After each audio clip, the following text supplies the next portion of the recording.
আজকের গল্পটি এমন একটি ডক্টরকে নিয়ে যে নিজেকে যুবক বানানোর জন্য এমন একটি মেডিসিন বানায়। এই মেডিসিনটি খাবারের পরে অনেক বুড়ো ব্যক্তিও কয়েক ঘন্টার মধ্যে যুবক হয়ে যায়, কিন্তু খুব জলদি এই মেডিসিনের সাইড ইফেক্টও দেখা যায়। আর এই সাইড ইফেক্ট কোনো ছোটখাটো নয়, এই সাইড ইফেক্ট এমন ছিল যে এই সাইড ইফেক্ট মানুষকে জম্বি বানিয়ে দিয়েছিল। আর ধীরে ধীরে আশেপাশে সকল এলাকাতে এই জম্বি ভাইরাসটি ছড়িয়ে পড়েছিল। এখন মানুষগুলো এই জম্বি ভাইরাস থেকে কিভাবেই বা মুক্তি পাবে সেটাই জানবো আজকের গল্পতে। তাহলে চলুন শুরু থেকে শুরু করা যাক। গল্পের শুরুতে আমরা একটা পরিবারকে দেখতে পাই। এখানে এই মেয়েটির নাম হচ্ছে নার্স তার স্বামী সন্তানকে নিয়ে তার বাবার বাড়িতে বেড়াতে যাচ্ছিল। যাবার সময় নার্সের স্বামী নার্সকে বলে, সেখানে গিয়ে তুমি কোনো রাগারাগি করবে না, বুদ্ধি দিয়ে কাজ করবে। আসলে নার্স তার বাবার উপরে অনেক রেগেছিল, কারণ তার সবচেয়ে ভালো বন্ধু কারিনাকে তার বাবা বিয়ে করেছে, যেটা নার্সের একদমই পছন্দ হয়নি। আর এখানে আমরা জানতে পারি নার্সের স্বামীর নাম রুট নার্সকে বুঝিয়ে বলে, তুমি বেশি রাগ দেখালে তুমি কিছুই পাবে না, ওই মেয়ে সবকিছুই নিয়ে নিবে। আসলে নাসের বাবা একজন ওষুধ কোম্পানির মালিক। তারা সম্প্রতি জানতে পেরেছে যে নাসের বাবা একটি ইনভেস্টর পেয়েছে, যে কিনা তার বাবার কোম্পানি কিনতে চায়। আর এই কোম্পানি যদি বিক্রি করা হয় তাহলে তারা অনেক ধনী হয়ে যাবে। এইসব কথা শেষে তারা বাড়ির উদ্দেশ্যে রওনা দিয়ে দেয়। সিন কাট হলে আমরা দেখতে পাই এখানে নাসের বাবা অদ্ভুত একটি মেডিসিন বানানোর চেষ্টা করছে। এখানে তার স্বপ্ন ছিল সে এমন একটি মেডিসিন তৈরি করবে যা মানুষের যৌবনকালকে আবারও ফিরিয়ে আনতে সাহায্য করবে। কয়েক বছর লাগাত পরিশ্রম করার পর সে আজকে সফল হয়েছে। তাই সে একটুও দেরি না করে নিজের বানানো মেডিসিন নিজেই খেয়ে নেয়। আর অল্প সময়ের মধ্যে সে মেডিসিনের ফলাফল দেখা দিতে থাকে। তার চেহারা থেকে বয়সের ছাপ চলে গিয়েছে আর তার শরীরে যৌবনের শক্তি ফিরে পেতে থাকে। এমনকি তার ত্বক অনেক মিশ্রণ হয়ে গিয়েছে, যেন মনে হয় তার বয়স এখন 20 বছর কমে গিয়েছে। সে যখন নিজের চেহারা নিজেই আয়নাতে দেখে অবাক হয়ে যায়। সে যেন নিজেকে বিশ্বাস করতে পারছিল না তার বানানো ওষুধ এত জলদি কাজ করবে। সে অনেক বেশি খুশি হয়ে যায় আর নিজের ফিরে পাওয়া যৌবন নিয়ে অনেক এনজয় করতে থাকে। কিন্তু সে নিজেও জানতো না এই মেডিসিনে ভয়ানক একটি সাইড ইফেক্ট রয়েছে। সে জলদি তার বউ কারিনার কাছে চলে যায়। কারিনাও এখন তাকে দেখে অনেক শখ হয়ে যায়। তার বুড়ো স্বামী এখন যুবক হয়ে গিয়েছে।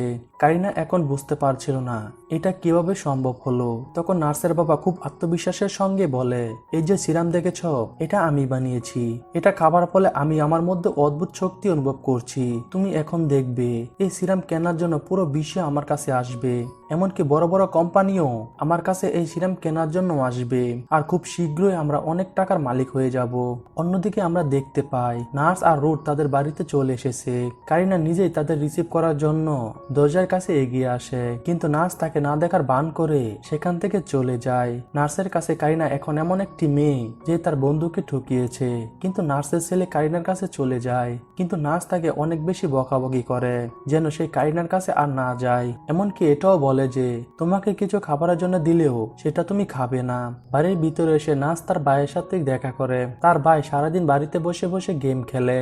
একটু পরে সবাই যখন ড্রয়িং রুমে এসে বসে তখন সেখানে নার্সের বাবাও আসে। তার বাবাকে দেখে সেখানে থাকা সবাই অনেক অবাক হয়ে যায়, কেননা তার বাবা হঠাৎ করে এত যুবক কিভাবে হয়ে গেল।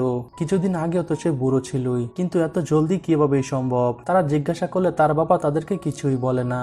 উল্টো তার বাবা তাদেরকে বলে, আমার কোম্পানি এখন আমি বিক্রি করতে চাচ্ছি না। এই কথা শুনে সেখানে থাকা সবাই রেগে যায়, কারণ তারা সবাই অনেক আশা করেছিল যে এই কোম্পানি বিক্রি হলে তারা সবাই তাদের অংশের ভাগ পাবে এবং তারা অনেক বড়লোক হয়ে যাবে।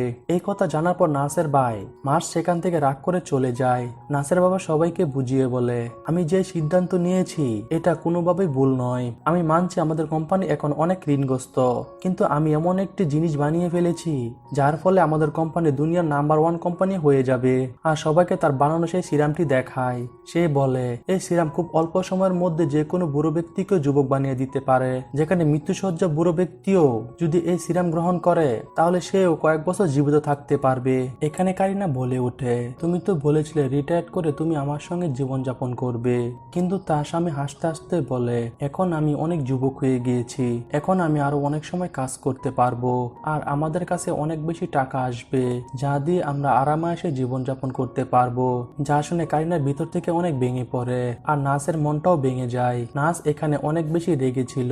নাচ তার বান্ধবী কারিনাকে বলে, আমি জানি তুমি টাকার লোভে আমার বাবাকে বিয়ে করেছো, যাতে তুমি আমার বাবার সমস্ত টাকা পয়সা নিয়ে নিতে পারো। এই কথা বলার ফলে তাদের দুজনের মধ্যে দগ্ন তৈরি হয়ে যায়। এদের ঝগড়ার ফলে নাচের বাবার দিকে কারো নজর যায় না। তার বাবার সঙ্গে অস্বাভাবিক কিছু হচ্ছিল, তার শরীর অনেক বেশি ঘেমে যাচ্ছিল, আর হুট করে সে অনেক বেশি যন্ত্রণা অনুভব করতে থাকে। তার কাঁধে, কোমরে আর শরীরে বিভিন্ন জায়গায় অনেক বড় বড় ক্ষত দেখা যাচ্ছিল, আর দেখতে দেখতে তার শরীরে পুরোপুরি আঁকাবাঁকা হয়ে যাচ্ছিল।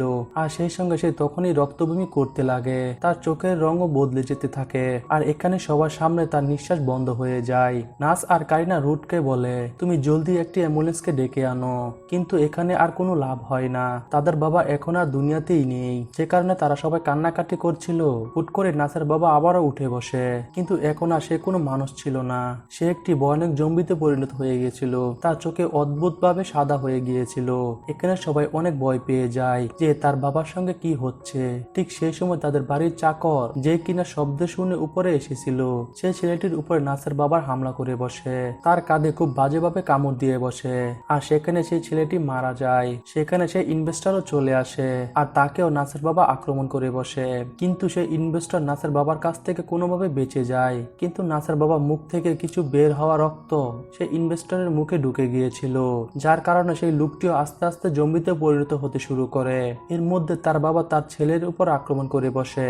এখানে তার কিছুই মাথায় আসছিল না যে তার কি করা উচিত। তার হাতে একটি তীর ধনুক ছিল, যেটি কিনা ভয় পেয়ে তার বাবার উপরে চালিয়ে দেয়, আর সেখানে তার বাবা মারা যায়। এখানে থাকা সবার জান কোনোভাবে হয়তো বেঁচে যায়, কিন্তু এখানে তাদের বিপদ পুরোপুরি ভাবে শেষ হয়ে যায় না। সেই ইনভেস্টরটি গাড়িতে করে সেখান থেকে পালিয়ে যাওয়ার চেষ্টা করেছিল। রুট তার কাছে এসে তাকে বোঝানোর চেষ্টা করে যে বাইরে এর থেকেও বেশি বিপদ থাকতে পারে, কিন্তু সেই লোকটি তার কোনো কথাই শুনে না। সে তার গাড়ি নিয়ে সেখান থেকে চলে যায়। এইদিকে মাস তার বাবার মৃত্যুতে অনেক বেশি ভেঙে পড়ে যায়। সে একটি গাড়ির ভিতরে বসে কান্নাকাটি করতে থাকে, আর সেখানে নাসও চলে আসে, আর সে তাকে আশা দিতে থাকে যে সবকিছু ঠিক হয়ে যাবে। এদিকে তাদের চাকরও পুরোপুরি ভাবে জম্বি হয়ে গিয়েছে। সেখানে থাকা সবাই তার থেকে বাঁচার জন্য অনেক চেষ্টা করে, কিন্তু সেই চাকরটি আরো একটি চাকরের হাতে কামড় দিয়ে বসে, এমনকি সেই চাকরের গলাতেও কামড় দিয়ে তাকে মেরে ফেলে। এইদিকে নাস ও তার ভাই গাড়িতে কথা বলার সময় পিছনে কোনো কিছু আওয়াজ শুনতে পায়। একটি মেয়ে যে কিনা জম্বি হয়ে গিয়েছে, সে আরো একটি মেয়ের উপর হামলা করে কামড় দিয়ে বসে। এটা দেখে নাস গাড়ি থেকে নেমে তাদের কাছে যেতে থাকে, কিন্তু সেই জম্বি মেয়েটি নাসকে দেখতে পেয়ে তার দিকে তেড়ে আসে। এটা দেখে নাসের ভাই তাকে বাঁচানোর জন্য তার গাড়ি দিয়ে সেই জম্বিকে পিষিয়ে ফেলে। এখানে জম্বি মেয়েটি অর্ধেক শরীর তো পিষে যায়, কিন্তু তারপরেও সেই জম্বি মেয়েটি অর্ধেক শরীর নিয়ে বেঁচে থাকে। এদিকে বাড়ির ভিতর থেকে যারা বেঁচে ছিল তারা বাহিরের দিকে দৌড়াতে থাকে। একটু পর নাচ যখন তার ছেলেকে নিতে বাড়ির ভিতরে চলে আসে, সে দেখতে পায় যে বাড়ির ভিতরে কেউ নেই। এইদিকে ওই অর্ধেক জম্বি মেয়েটি তাদেরকে মারার জন্য আবারও এগিয়ে আসে। অন্যদিকে আমরা সেই ইনভেস্টরকে দেখতে পাই, সেও এখন পুরোপুরি জম্বিতে পরিণত হয়েছে। এখন ওই ইনভেস্টরের গাড়িটি অ্যাক্সিডেন্ট হয়ে যায়, আর সেখানেই একটি বিয়ের অনুষ্ঠান হচ্ছিল, আর সেই জম্বি লোকটি সবার উপর এক এক করে আক্রমণ করতে থাকে। এখানে উপস্থিত থাকা অনেক লোকই আস্তে আস্তে জম্বিতে পরিণত হতে থাকে। নাচ ও রুট সবাইকে নিয়ে একটি গাড়ির কাছে চলে আসে। সে চাকর জম্বিটি তাদের পিছু করতে করতে সেখানে চলে আসে। এখানে এসেও সে রুটের উপর হামলা করে দেয়। এখানে কারিনা সাহস দেখিয়ে সেখানে পড়ে থাকা ধারালো বস্তু দিয়ে সেই চাকর জম্বিটিকে হামলা করে বসে, কিন্তু এখানে জম্বিটির কিছুই হয় না। আর হঠাৎ করে সেখানে বৃষ্টি শুরু হয়ে যায়, আর এই জম্বিগুলো বৃষ্টির পানিতে দুর্বল হয়ে যায়। আর এই সুযোগে সেখানে থাকা সবাই পালিয়ে যায়। রাস্তায় যাওয়ার সময় রুট নাচের সঙ্গে যোগাযোগ করার চেষ্টা করে। নাচ রুটকে বলে তারা সবাই ঠিক আছে কিনা। রুট নাচকে বলে আমরা সবাই ঠিক আছি, আমরা কোনোভাবে আমাদের জীবন বাঁচিয়েছি। এখানে পাশেই একটি সেফ হাউস রয়েছে, তোমরা জলদি সেখানে চলে আসো, আমরা শীঘ্রই সেখানে চলে আসব। এখানে তারা সবাই সেই সেফ হাউসে চলে আসে, কিন্তু তারা সেখানে এসে দেখতে পায় এই পুরো এলাকাটা এখন জম্বিতে পরিণত হয়েছে। খুব কষ্ট করে তারা ভিতরে প্রবেশ করে, কিন্তু সেখানে থাকা সেই কাজের মেয়েটির উপরে সেই জম্বিগুলো আক্রমণ করে বসে। এখানে মাস খুব দ্রুত গাড়ি চালিয়ে চলে আসে। এখানে এসে তারা সামান্য কিছু দৃশ্য দেখে অনেক ভয় পেয়ে যায়, কারণ তাদের সামনে থাকা সবাই এখন জম্বি হয়ে গিয়েছে। তাদের গাড়ির আওয়াজ যখন সেই জম্বিগুলো শুনতে পায় তখনই তাদের দিকে ছুটে আসে, যার ফলে সেখান থেকে পালিয়ে যাওয়া ছাড়া তাদের হাতে আর কোনো রাস্তা থাকে না। অন্যদিকে বাচ্চাটি দেখতে পায় তাদের দিকে জম্বি তেড়ে আসছে। সে ভয় পেয়ে তার বাবা আর কারিনাকে সেখান থেকে পালাতে বলে। তারা এখানে এসে একটি বাড়ির ভিতরে লুকিয়ে পড়ে। তখনই একটি জম্বি দরজা ভেঙে ভিতরে প্রবেশ করার চেষ্টা করে। রুট এখানে সেই জম্বিটিকে ধাক্কা মেরে বাইরে ফেলে দেয় আর দরজাটি লাগিয়ে দেয়। তখনই রুটের নজর তার হাতের দিকে যায়, যেখানে জম্বি কামড় দিয়েছিল। সে খুব ভালোভাবেই বুঝতে পারছিল যে সে আর বেশিক্ষণ মানুষ থাকতে পারবে না, সে জম্বিতে পরিণত হবে। সে শেষবারের মতো তার ছেলেকে বুকে জড়ে ধরে আর বলে, নিজের মায়ের খেয়াল রেখো। আর কিছুক্ষণের মধ্যে তার চোখ সাদা হয়ে যায় আর তার শরীর জম্বিতে পরিণত হয়। এখানে সে তার ছেলের উপর হামলা করে বসে। কারিনা সে ছেলেকে বাঁচানোর জন্য রুটের উপরই হামলা করে দেয়। সে একটি রড ঢুকিয়ে দেয়, যার ফলে রুট সেখান থেকে আর না উঠতে পারে না। এই সুযোগে কারিনা রুটের ছেলেকে নিয়ে দরজা লাগিয়ে দেয় আর সেখান থেকে চলে আসে। অন্যদিকে আমরা দেখতে পাই নার্স ও মাসের গাড়ি বন্ধ হয়ে গিয়েছে, যার জন্য তারা গাড়ি থেকে নেমে বাঁচার জন্য দৌড়াতে থাকে। তারা বাঁচার জন্য একটি পুলিশ স্টেশনে চলে আসে। এখানে এসে তারা পুরো ঘটনাটি পুলিশগুলোকে খুলে বলে যে কিভাবে আশেপাশে পুরো এলাকায় জম্বি ভাইরাস ছড়িয়ে পড়েছে। কিন্তু সেখানে থাকা পুলিশগুলো তাদের কোনো কথাই বিশ্বাস করে না। যা চেক করার জন্য সেখানে কিছু পুলিশ অফিসার চায়, কিন্তু এখানে এসে যা তারা দেখতে পায় তা তাদের চিন্তারও বাইরে ছিল। এখানে মানুষ জম্বি হয়ে একে অপরের উপর আক্রমণ করছিল। এখানে তারা জম্বিদেরকে প্রতিরোধ করার জন্য তাদের উপর গুলি চালায়, কিন্তু তাতেও জম্বিদের কিছুই হচ্ছিল না। উল্টো জম্বিগুলো তাদের উপর আক্রমণ করে বসে। অনেক চেষ্টা করে একটি পুলিশ অফিসার বেঁচে আবার পুলিশ স্টেশনে ফিরে আসে। সে এসে সবাইকে বলে নার্স ও তার ভাইয়ের কথা একদমই সত্যি। সে এটাও বলে যে সমস্ত জম্বি এখন পুলিশ স্টেশনের দিকে এগিয়ে আসছে, যা শুনে সেখানে থাকা সবাই অনেক বেশি ভয় পেয়ে যায় আর তারা খুব জলদি জানালা আর দরজা বন্ধ করে দেয়, যাতে করে কোনো জম্বি ভিতরে আসতে না পারে। কিন্তু তখনই একটি পুলিশ অফিসার, যাকে কিনা জম্বি কামড় দিয়েছিল, আস্তে আস্তে সে নিজেও জম্বিতে পরিণত হয়ে যায় আর এরপর সে অন্য একটি পুলিশের উপর হামলা করে বসে। কোনোভাবে সেখানে থাকা সবাই মিলে সেই জম্বিটিকে ধরে ব্লগারের মধ্যে লক করে দেয়। এখানে বেঁচে যাওয়া সেই পুলিশ অফিসারটি অন্য একটি পুলিশ স্টেশনে সেই খবরটি দেওয়ার চেষ্টা করে, কিন্তু সে কোনোভাবেই তাদের সঙ্গে যোগাযোগ করতে পারছিল না। এর মধ্যে কারিনার কল আসে নার্সের কাছে। সে বলে তার সঙ্গে থাকা সবাই জম্বিতে পরিণত হয়েছে, এখন শুধু তোমার ছেলে আর আমি বেঁচে রয়েছি, তুমি তোমার আর আমার ছেলের খেয়াল রাখো। এখানে সেই পুলিশ অফিসারটি পুলিশ স্টেশনে সাজিয়ে গিয়ে বাইরের আবহাওয়া দেখার চেষ্টা করে আর তারা দেখতে পায় পুরো এলাকা জম্বিতে পরিণত হয়েছে। ইন্সপেক্টর বেন নাসকে বলে আমাদের সবাইকে এখন এই জম্বিগুলোর সাথে মোকাবেলা করতে হবে। এখানে তারা সবাই মিলে জম্বির সঙ্গে মোকাবেলা করার জন্য প্রস্তুত হয়। তারা তাদের শরীরের সেফটির জন্য সমস্ত ব্যবস্থা করে ফেলে। এরপর তারা সবাই পুলিশ স্টেশন থেকে হাতিয়ার নিয়ে বাইরে চলে আসে জম্বিদেরকে মারার জন্য। তাদের হাতে বড় বড় শটগান ছিল। প্রথমে তারা সবাই মিলে ফাঁকা ফায়ার করে জম্বিদেরকে নিজের দিকে আকৃষ্ট করে, যার ফলে সমস্ত জম্বি এক জায়গায় জমা হয়ে যায়। আর এরপর তারা সবাই একসঙ্গে যেন জম্বিদেরকে মারতে পারে, কিন্তু যা তারা ভেবেছিল তা কোনোভাবেই সম্ভব না। তাদের গুলির আওয়াজ অনেক দূর দূর পর্যন্ত যাচ্ছিল। আশেপাশে যত জম্বি ছিল সবগুলো তাদের কাছে চলে আসে আর এদের অবস্থা এখন পুরো কন্ট্রোলের বাইরে ছিল। যে কোনো সময় তারা মরতে পারে। কিন্তু তাদের ভাগ্য এতটাই ভালো ছিল যে হুট করে সেখানে বৃষ্টি নেমে আসে আর অনেক জোরে বৃষ্টি হওয়ার ফলে সমস্ত জম্বিগুলো সেখানে থেমে যায়। বৃষ্টির কারণে এই জম্বিগুলো এখন আর কারোর উপর আক্রমণ করে না আর এই সুযোগে তারা সবাই সেখান থেকে পালিয়ে চলে আসে। অন্যদিকে নার্সের স্বামী রুট, যাকে কিনা কারিনা একটি ঘরে বন্দি করে রেখেছিল, সে নিজেকে মুক্ত করে ফেলে। এখানে কারিনা একটি মেয়েকে পেয়েছিল আর এখানে তিনজনের জীবন এখন শঙ্কায় ছিল, যার ফলে তারা তিনজন এখান থেকে বের হওয়ার সিদ্ধান্ত নেয়। তারা বাইরে যাওয়ার দরজা খুলতেই বাইরে দুজন জম্বিকে দেখতে পায়, কিন্তু ভাগ্যক্রমে তারা সেখানে একটি বাইক পেয়ে যায়।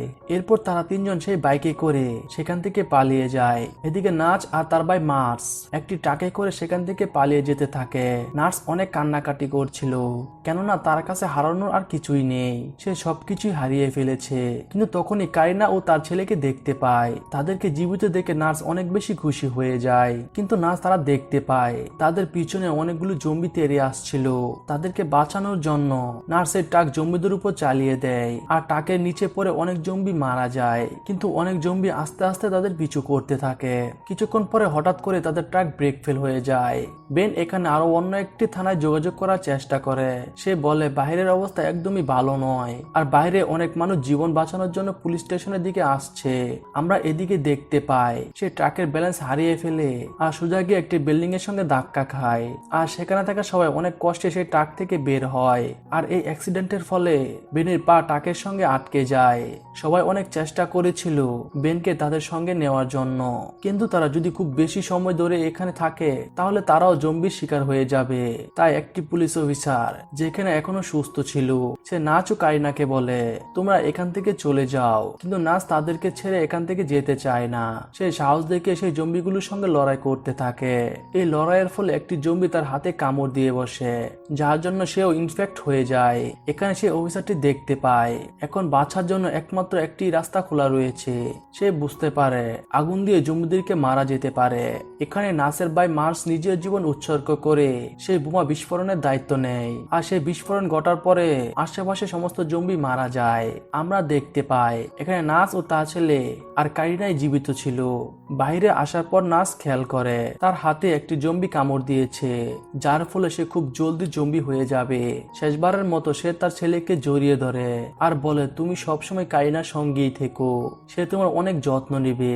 নাস তার বান্ধবী কারিনাকে বলে তোমার উপর আমার আর কোনো রাগ নেই, আমি তোমাকে মাফ করে দিয়েছি, তুমি শুধু আমার জন্য এইটুকু করো, তুমি আমার ছেলেকে খেয়াল রেখো। এটা বলার পর নাস নিজেও নিজের মাথায় গুলি করে বসে। সকাল হলে আমরা দেখতে পাই গ্রামের অনেক জায়গায় জম্বিদের ছড়িয়ে ছিটিয়ে রয়েছে। এটা দেখে মনে হচ্ছিল জম্বি ভাইরাস মানুষদেরকে ছেড়ে দিয়েছে, কিন্তু এটা একেবারে শেষ হয়ে যায়নি। গল্পের শেষে আমাদেরকে অন্য একটি দেশের সিন দেখানো হয়, যেখানে আমরা নাসের বাবার এক পুরনো বিজনেস পার্টনারকে দেখতে পাই। তার কাছেও আমরা সেই একই সিরামটি দেখতে পাই যে সিরামের ফলে জম্বি ভাইরাসটি ছড়িয়ে পড়েছিল। লোকটি এখানে সিরামের বোতলটি খুলে একেবারে খেয়ে ফেলে, আর এখান থেকে আমরা বুঝতে পারি এই ভাইরাসটি এখন অন্য দেশেও ছড়িয়ে পড়বে। আর সঙ্গে সঙ্গে এই সিনেমাটি এখানেই শেষ হয়ে যায়। তো বন্ধুরা, আজকের গল্পটি কেমন লাগলো তা অবশ্যই আমাদেরকে কমেন্টে জানাবেন। গল্পটি ভালো লেগে থাকলে অবশ্যই আমাদের ছোট্ট চ্যানেলটি সাবস্ক্রাইব করতে ভুলবেন না। সবাই ভালো থাকুন, সুস্থ থাকুন, আল্লাহ হাফেজ।